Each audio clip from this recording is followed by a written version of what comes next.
It's all about the defense today on Locked On Mariners. We're handing out our team awards for the best defender, best starting pitcher, and best reliever on the Mariners in 2022. Colby, hit it. You are Locked On Mariners, your daily Seattle Mariners podcast. Part of the Locked On Podcast Network, your team every day. It is Monday, October 24th, 2022. This is Ty Gonzalez and Colby Patnode for the Locked On Mariners podcast, brought to you by Simply Safe Home Security. With Fast Protect technology exclusively from Simply Safe, 24/7 monitoring agents capture evidence to accurately verify a threat for faster police response. There's no safe like Simply Safe. Visit simplysafe.com/lockedonmlb to learn more. Thank you so much for making us your first listen. Subscribe, like, and turn on alerts if you're watching on YouTube, or subscribe and leave a 5-star review on your preferred podcast platform if you like what you hear. And if you want to hear from us even more, please consider signing up for our Patreon. The link, as well as our social accounts, is in the description below. And on the show today, we'll be getting into the home stretch of our team awards for the Mariners, including best defender in 2022, best starter in 2022, and the best reliever in 2022. And also, be sure to stick around to the end of the show to find out how to win an autographed Cal Raleigh card and more. So, Colby, we got a few more awards to do later on this week, but let's start with Best Defender. Or actually, before we get into that, let's remind everyone where we're at with our team awards. Here's what we picked for everything that we've done so far. Going to throw that up on the screen right now for everyone watching on YouTube. So, who's basically the platinum glove of the 2022 Mariners for you, Colby?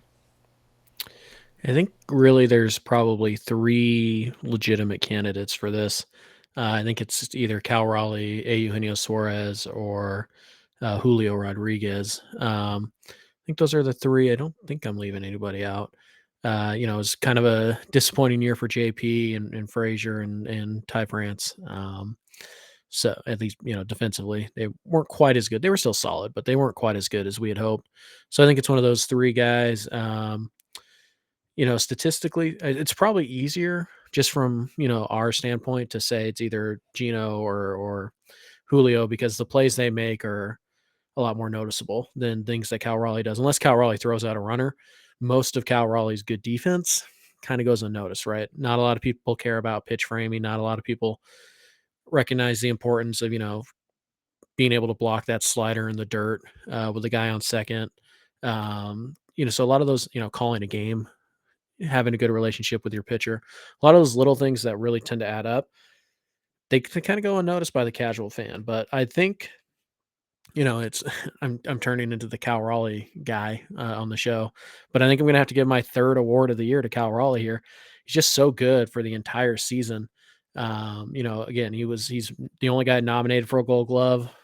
Now, Juan Soto was nominated for a Gold Glove, so yeah, that tells you how important nominations are. And B, Eugenio Suarez was not, and he should have been. So I think Gino's a really respectable answer here. I think you can get away with Julio. Like, Julio was good. I don't think he was great in center field, but he was pretty good. But I got to give it to Cal. I think he was just the best at his position relative to the rest of the league in terms of, Seattle Mariners. So I'd probably rank it Cal Raleigh 1, then probably Gino 2, and then I think Julio 3rd. Interesting, because I'm actually going to go with Julio here, and totally not because you took Cal Raleigh, and I just want to be different here. No, actually, there are some numbers that do support Julio here.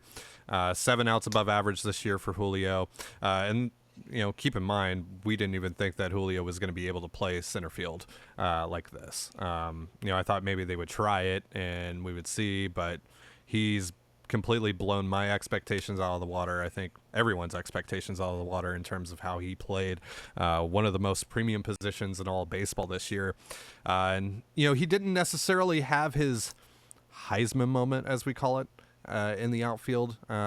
He had some nice plays, but he didn't have like the big home run robbery, anything like that, until Game 3 of the ALDS. Unfortunately, that play that he made, the diving catch to essentially save a run there deep into extras, is going to go unnoticed because they ultimately lost that game.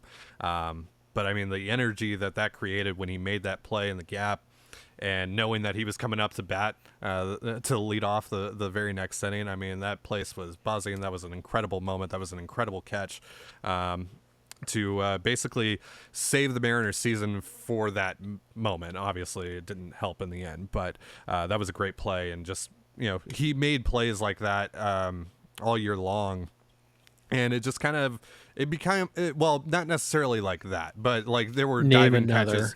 There were diving catches. There were some really nice plays. Specifically. Yeah, exactly. Yes. No, yeah. I'm not naming another specifically. Because you can't. Exactly. No, but seriously, there were just some nice plays, and it just became kind of routine that, like, hey, like, Julio is actually just legitimately good out there. He can cover a lot of ground, and he's just solid. He's just rock solid out there. He's not like the best center fielder in the world, but he's above average, and so he's way better than Kyle Lewis. He's better than Kyle Lewis. Doesn't necessarily have the big moment outside of Game 3 of the ALDS that Lewis had, because Lewis had the robbery in LA and the robbery against the A's and all that. But those moments, I think, are going to come for Julio eventually, and I think we saw the start of that this year. So we are going to be talking about the best starter and the best reliever on the Mariners in 2022 in just a moment. But real quick, a reminder, this episode of Locked On Mariners is brought to you by Simply Safe Home Security. As everyone knows, athletes rise and fall in the ranks, but when it comes to saving money, Simply Safe always stays on top. And right now, you can save big with Simply Safe Home Security. They're giving listeners 40% off their advanced security system. Simply Safe was just named the best home security of 2022 by U.S. News. I use it. I love it. You'll love it too, because at Simply Safe, your safety is the only thing that matters. And here's why I love it. With 24/7 professional monitoring, when a threat is detected, Simply Safe's monitoring professionals promptly contact you and dispatch first responders to your home, even if you're away or unable to respond. 24/7 professional monitoring costs under $1 per day. That's less than half the cost of ADT's traditional professional installed plans. Simply Safe blankets your home with protection with advanced sensors for every room, window, and door, HD security cameras for inside and outside your home, smarter ways to detect motion that only alert you when a threat is real, and even hazard sensors that instantly detect fires, floods, and other threats to your home. Our monitoring experts use proprietary response technology to visually confirm when a break-in is real, so you can get the highest priority police dispatch. Don't miss this chance to save big when you protect your home with the best. Get 40% off your order when you visit simplysafe.com/lockedonmlb today. Customize the perfect system for your home at simplysafe.com/lockedonmlb today. There's no safe like Simply Safe. You're listening to the Locked On Mariners podcast. Thank you so much for making us your first listen. So the best starter, Colby. There's a couple of interesting options here. There's a couple of interesting ways that you could go about this. Does Luis Castillo and the limited time that he had in a Mariners uniform count enough for him to win this award? Or is it someone like Logan Gilbert or George Kirby? What are you going with here? I'm going to go with Robbie right now. I actually think I'm going to go with Luis Castillo here.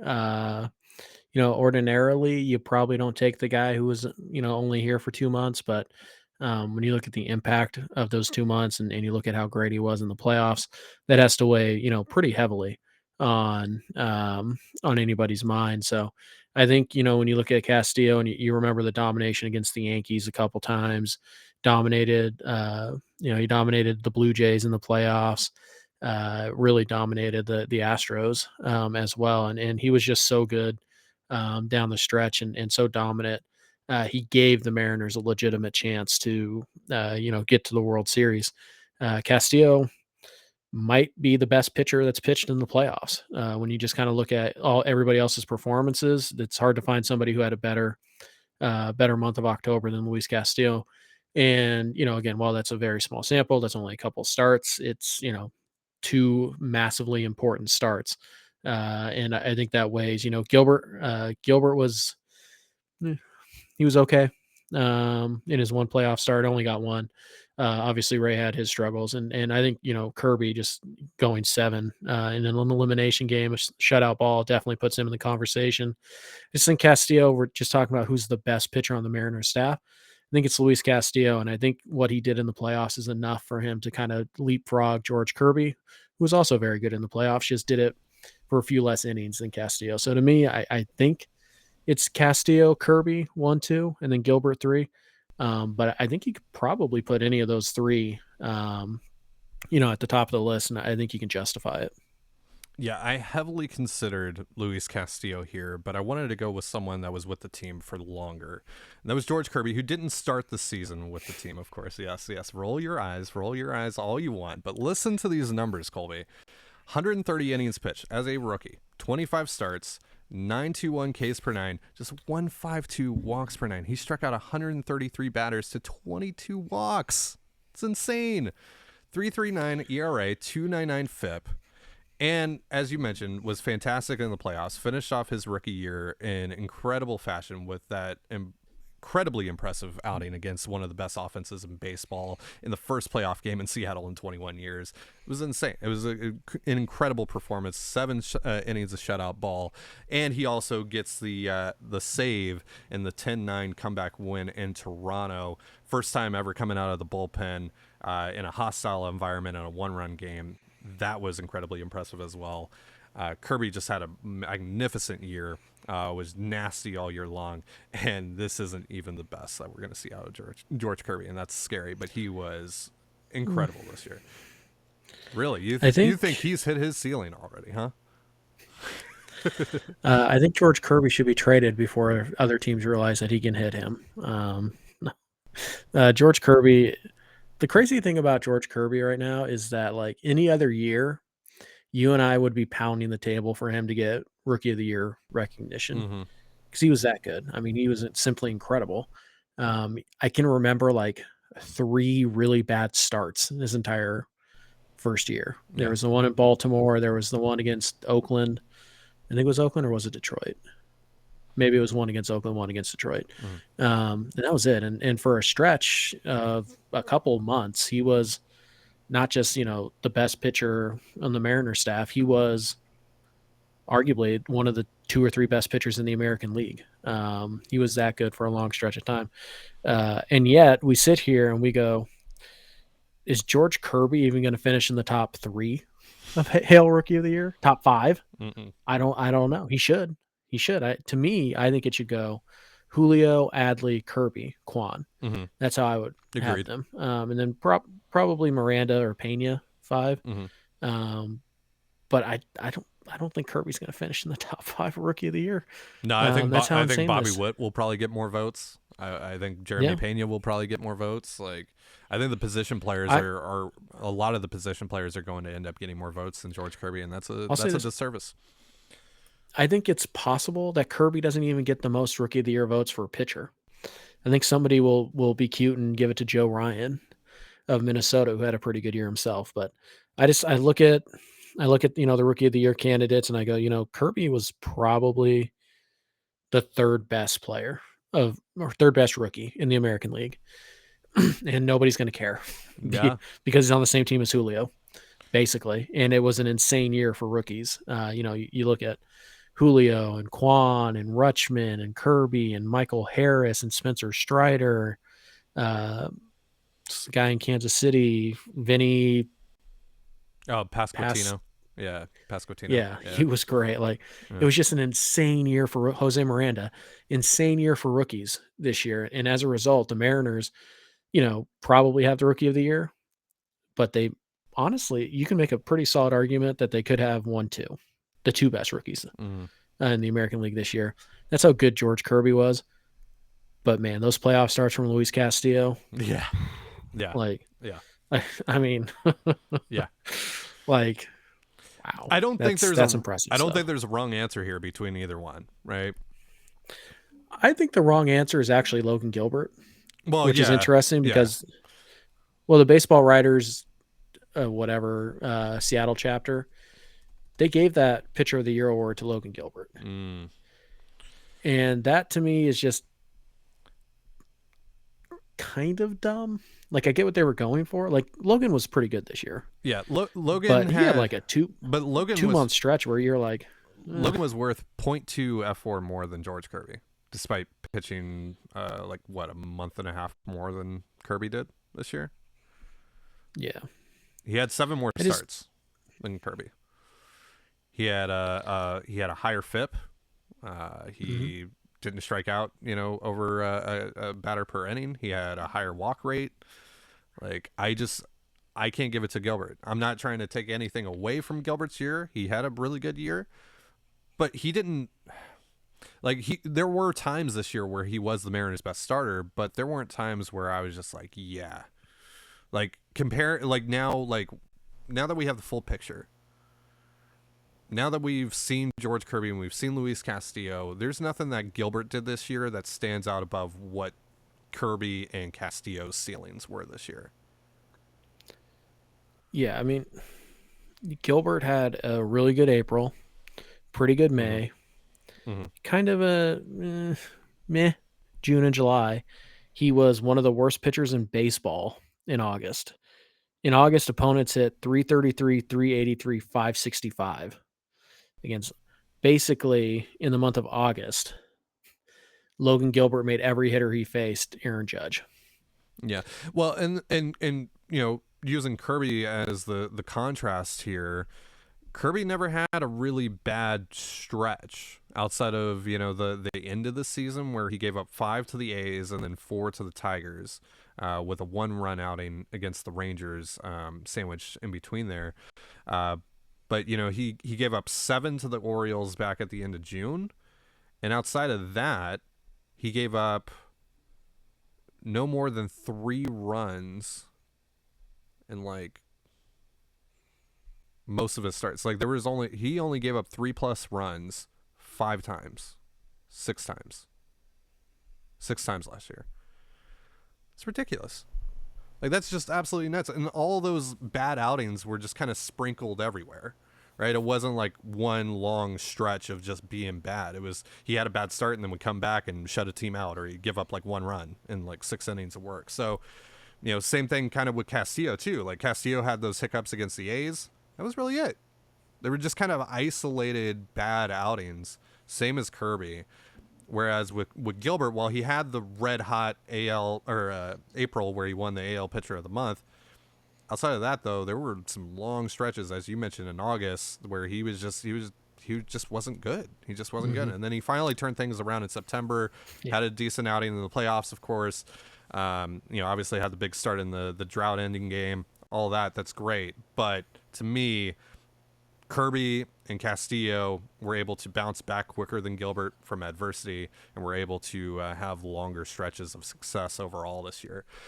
So let's move on to the bullpen. I think for a lot of folks, it's going to be a pretty obvious answer here for the reliever of the year for the Mariners.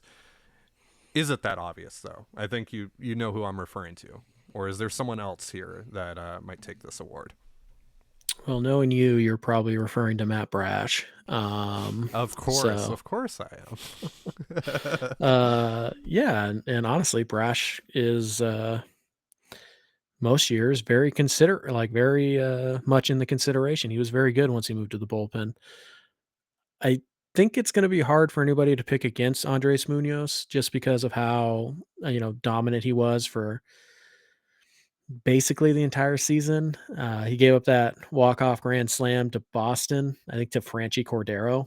And from that point on, he was borderline unhittable. Unfortunately, things didn't go perfectly well for him in the playoffs. He had the one dominant outing against Toronto.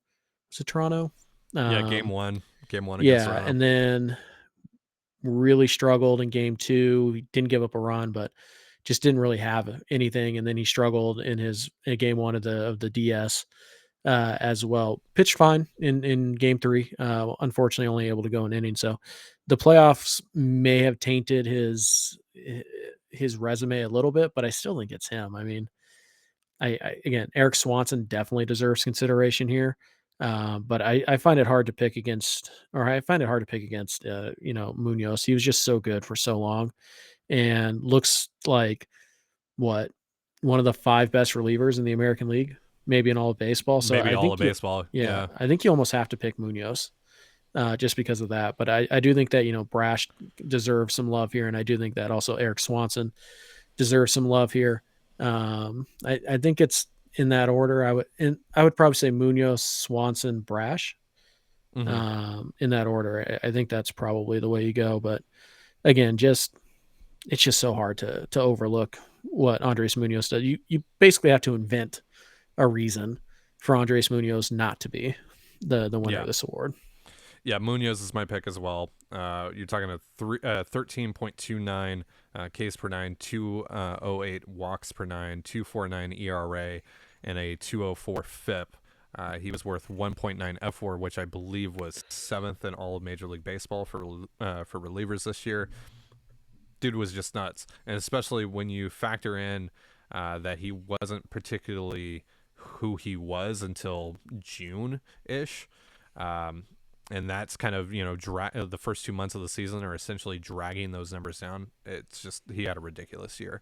But, do want to give Eric Swanson some love here because, he was pretty good last year, but nowhere near this. I mean, statistically speaking, Eric Swanson was also one of the best relievers in all of Major League Baseball this year.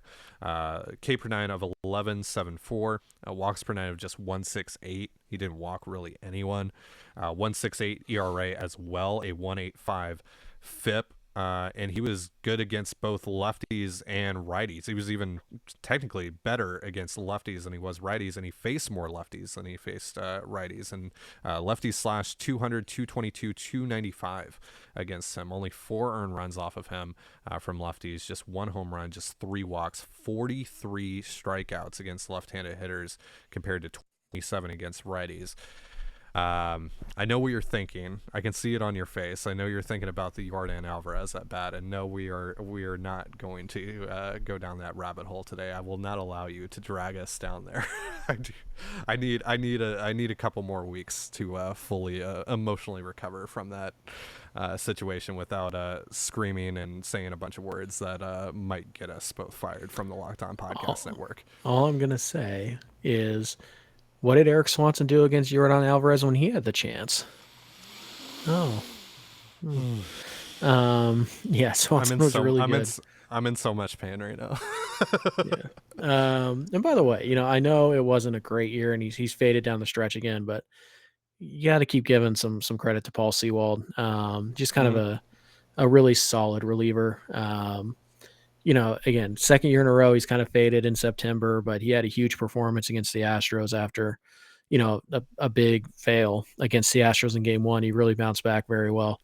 And he's kind of the leader out there in the bullpen in a lot of ways. He's exactly what the Mariners, he's like the poster child of what the Mariners can do to pitchers.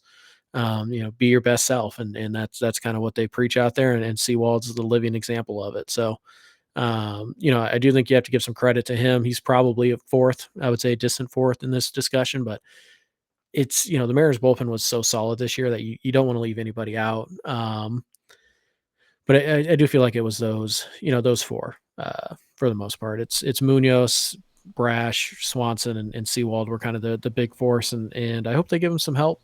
We'll see if they're all back next year. You never know. Bullpens are pretty volatile, both in performance and, trade markets and things like that. So we'll see how many of those guys come back. But I did want to point out Matt Brash real fast. As a starter, Brash was 312, 442, 455. That's not good. As a reliever, Matt Brash was 202, 310, 239. The only real issue he had as a reliever, 16 walks and 30.2 innings. That's high. It's basically 4.5 per 9. You want that to be a lot lower, but he also did have 43 strikeouts in 30 innings. It's 12.6 K per 9. You can survive with the walks at 4.5 per 9 if you're going to strike out that many guys. But I do think that there's another gear in Matt Brash, and I think, it sounds like the plan is that he's just going to be a reliever here, at least entering next year. And I do wonder if maybe the preparation there will help. We could see that if Brash can get that walk number around 3, I mean, the Mariners basically have their own Hader, Devin Williams type of thing going on in that bullpen, and they just have to put the pieces around it to get to those guys as frequently and as safely as possible. All right, so we'll do team MVP. We're also going to do game of the year, which is a little bit different from best moment, which we did a couple shows ago. At least to me, my choice is different than my best moment pick. So we all know what selfish pick you're gonna. We all know which one you're gonna pick, Ty. Actually, you don't. Selfish. You don't, because that would be the same as my best moment pick. And I've already confirmed that it's not the same. So then what he's going to do is he's going to pick that Atlanta game because I wasn't there, and he doesn't want to give me any oh wow, look, Colby, you were there for that game. He doesn't want to I'll let you do that. I'll let you pat yourself on the back and reminisce and daydream. Yeah. I win. There you go. Yeah. Anyway, real fast. Did we not give Julio's home run derby enough credit in the best moments? Do we even mention it? I think we did mention it. I think we did. We right? did mention it. Yeah. And I mean, it was a great moment. It was a great moment. He should have won. Let's just say that the the formatting of the home run derby is stupid. It's stupid. He should have won. He put on the best show of the entire night. Julio was Major League Baseball got it wrong again. What? It's cool. He'll win next year. He'll win next year in front of everyone at T-Mobile Park, and if he's healthy, all will be well. Don't you put that evil on us, Ricky Bobby. Don't you dare put that evil on us. Okay, before we get out of here, we are doing a pretty big giveaway, a multi-tiered giveaway. And I have a graphic that I'll throw up on the screen in just a minute that breaks down the prizes and the goals for those prizes. But Colby, show the folks who are watching on YouTube right now what they could potentially win. Sure. So already... we've already reached one of our milestones. So somebody will walk away with this autographed Taylor Dollard card. Taylor Dollard, probably pitching prospect of the year in the Mariner system. That one will be given away, just like all of these cards will be given away, or however many milestones we hit.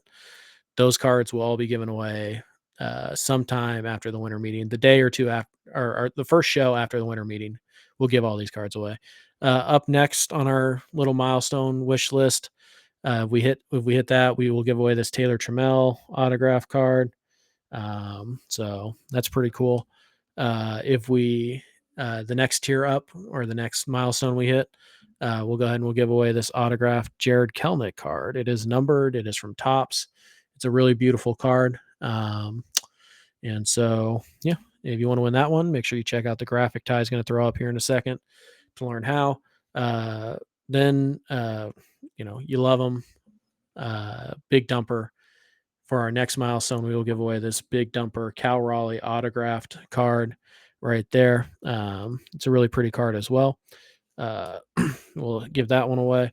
Then kind of the two big prizes here, our two biggest tiers. This is a Mike Cameron limited edition autograph card. It is from the Topps archives. It is a certified autograph. It's a really cool card. One of my favorites in my personal collection. What number is it? It is 34 out of 70. Nice. And then finally, the big home run, probably not going to happen. Otherwise, I never would have put it up for bid or for giveaway. But I do have this graded autographed Logan Gilbert draft card. It is number 32 of 35. It is a 9.5 Gem Mint, graded by Beckett. The autograph is a Beckett 10. So it is a beautiful card. It is in near perfect condition, and it is graded. And so that's what we're giving away. To find out how to win, Ty's going to throw up a lovely little graph and explain what you guys need to do. Yeah, so as Colby mentioned, we have already hit our goal for the Taylor Dollard autograph card. So we're going to be giving that away. The goal on that was 4,000 subscribers on YouTube, and you guys smashed that on, what was it, Friday, I believe, when we announced the giveaway. So next up is 4,500 YouTube subscribers. We will give away the Taylor Trammell autograph card when we hit that mark. And then 4,500 YouTube subscribers also fills out part 1 of 2 for the goal for the Jared Kelenic autograph card. The second part of that, we want to get to 3,000 Twitter followers. I believe we're around 2,300 or so on Twitter right now. We're at 2,408. 2,408. Okay, so we need about a little under 600 more followers on Twitter. That's LO_Mariners on Twitter. So if you have a Twitter account or want to make one, head on over to LO_Mariners on Twitter. Give us a follow and help us reach that mark, and we'll give away the Kelenic autograph card. By the way, I should mention that in order to enter this giveaway, all you have to do is just be subscribed to our YouTube. We just need one place to see that you are subscribed to us, somewhere that we can verify and all that, so we can put you in the drawing. All right, so after the Kelenic autograph is the Cal Raleigh autograph card. That goal is 5,000 subscribers on YouTube. So once we reach that mark, we will be giving that away. And then finally, the 2 big ones, the Mike Cameron autograph card. I think you guys can help us reach this goal, but we're going to need everyone to chip in here. We want to have the most subscribers of any Locked On MLB podcast. We're second right now behind Locked On Astros.